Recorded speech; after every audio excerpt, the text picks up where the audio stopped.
చేసిన దానికి తప్పేం చేసిండు ఆయన? అమ్మఒడి అమృతం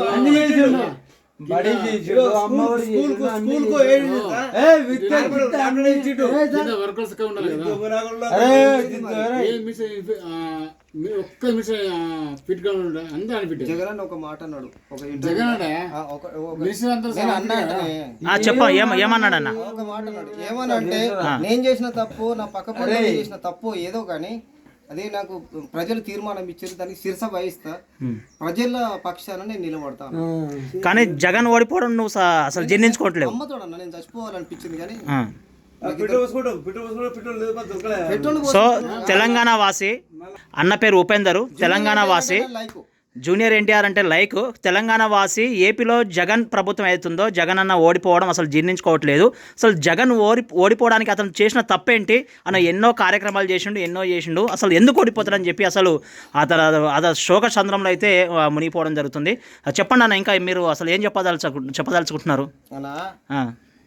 వైఎస్ రాజశేఖర రెడ్డి గారు చేసిన పనుల కన్నా ఎక్కువ చేసాడు వైఎస్ జగన్ గారు. ఓకే, జగన్ నాకు కేసీఆర్ అంటే నాకు నా తెలంగాణ గురించి నాకు కొట్లాడుకోవాలి నేను, కానీ జగన్ అన్న గురించి నేను ఎందుకు కొట్లాడుతానంటే ఆయన చేసిన తప్పు ఏం లేదన్నా ఆడ. ఇప్పుడైనా ఒకటన్నా, దేవుణ్ణి నమ్మినప్పుడు దయ్యాలు ఉంటాయి, దయ్యాన్ని నమ్మినప్పుడు దేవుళ్ళు ఉంటాయి, ఎన్నో కొన్ని మైనస్లు ఉండొచ్చు, ఎవరు ఉంటాయి. ప్రతి ఒక్క పనిలో నువ్వు ఏ చేసిన పనిలో కూడా నువ్వు మైనస్లు కూడా ఉంటాయి. అది దాన్ని సరిదిద్దుకున్న టైంలో జగన్ అన్నను కొట్టేసాడు కరెక్ట్ కాదు. అది క్యాండిడేట్ ను కొట్టడానికి ముగ్గురా, ధైర్యం లేదా? జగన్ అన్నను కొట్టడానికి ధైర్యం లేదా? గుండె ధైర్యం లేదా? టీకనీకున్నారా రాజకీయ నాయకులు? వీడోడు వాడోడు ఇలా షోకేజ్ ఉంటుందన్న. ఏదన్నా మీరు గమనించాలే, ఇలా ఆయన పేరు పవన్ కళ్యాణ్ గారు ఉన్నారు, చంద్రబాబు నాయుడు గారు ఉన్నారు, బీజేపీ కూడా సపోర్ట్ కోసం చేసింది, అన్ని కూడా సపోర్ట్ చేసి ఒక జగన్ అన్నను కొట్టడానికి నలుగురు వాళ్ళ శిలతోటి, ఏం పేరు షర్మిలక్క తోటి నలుగురు కలిసి కొడతారు. కానీ కొట్టినా ఎవరు కొట్టినా కూడా నెక్స్ట్ ఖచ్చితంగా ఏదైనా పేదల ప్రజక్షణ పేద ప్రజల పక్షాన జగన్ గారు ఉంటారు. ఖచ్చితంగా జగన్ గారు ఎక్కడ పోయినా ఆయనకు సపోర్ట్ కరెక్ట్ ఉంటుంది. కాకపోతే కొంచెం బెదిరిస్తారు, అది ఎందుకంటే ఫ్యాక్షన్లే కావచ్చు, కొంచెం వాళ్ళకు పలుకుబడిలే కావచ్చు.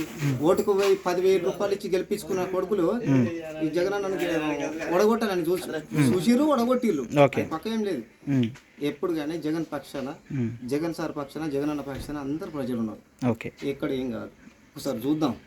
సరే, వేరే వాళ్ళకి ఇచ్చేసారు, రాబోయే ఎన్నికల్లో కంపల్సరీగా జగన్ అన్న వస్తారని చెప్పి మీరు అనుకుంటున్నారు.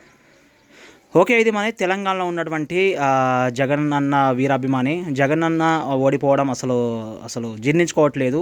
సో ఈసారి ఏదో నలుగురు కలిసి కూటమి ఏర్పడి జగన్ అన్నను అయితే ఓడించడం జరిగింది. సో డబ్బులు ఇవ్వచ్చు, ఇంకేదైనా ఇవ్వచ్చు. సో ఏదైతే ఏంది, జగన్ అయితే ఓడిపోవడం జరిగింది. సో నెక్స్ట్ ఎలక్షన్లో కంపల్సరీగా జగన్ అయితే కంపల్సరీ వస్తారని చెప్పి అయితే ఇక్కడ చెప్పడం జరుగుతుంది. సో ఇది ఫ్రెండ్స్, ఇలాంటి వీడియోస్ మరిన్ని కావాలంటే మన ఛానల్ని సబ్స్క్రైబ్ చేసుకోండి, లైక్ చేయండి, షేర్ చేయండి. Thank you very much. జై హింద్.